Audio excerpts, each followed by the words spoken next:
પોરબંદરના છાયા વિસ્તારમાં રામેશ્વર મિત્ર મંડળ દ્વારા નવરાત્રીનું મહોત્સવનું આયોજન કરવામાં આવે છે, જેમાં બાળાઓએ તલવાર રાસ રજૂ કર્યા હતા, જેને નિહાળી લોકો મંત્રમુગ્ધ બન્યા હતા.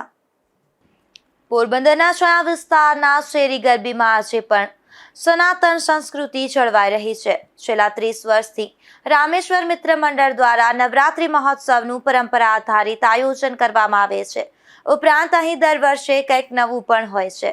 ત્યારે આ વખતે નવરાત્રી દરમિયાન 8 વર્ષથી 14 વર્ષ સુધીની દીકરીઓએ ઢાલ અને તલવારના પ્રાચીન રાસ રજૂ કરી સૌ કોઈને મંત્રમુગ્ધ કર્યા હતા.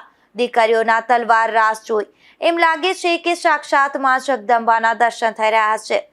દીકરીઓ એક હાથ નહીં પરંતુ બે હાથમાં તલવાર ફેરવી અને સૌને મંત્રમુગ્ધ કર્યા હતા. ઉપરાંત દીકરીઓએ સાયકલ, બુલેટ, સ્કેટિંગ, રોલર અને સ્કૂટી પર અનેક રીતે કરતબ બતાવ્યા હતા, જે નિહાળી લોકો અચરજ પામી ગયા હતા.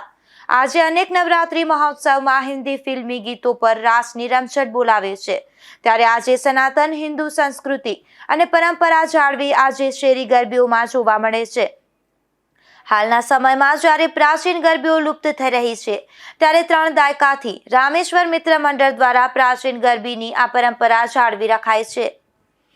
નિપુલ પોપટ સાથે અશોક થાનકી, ગુજરાત ન્યૂઝ, પોરબંદર.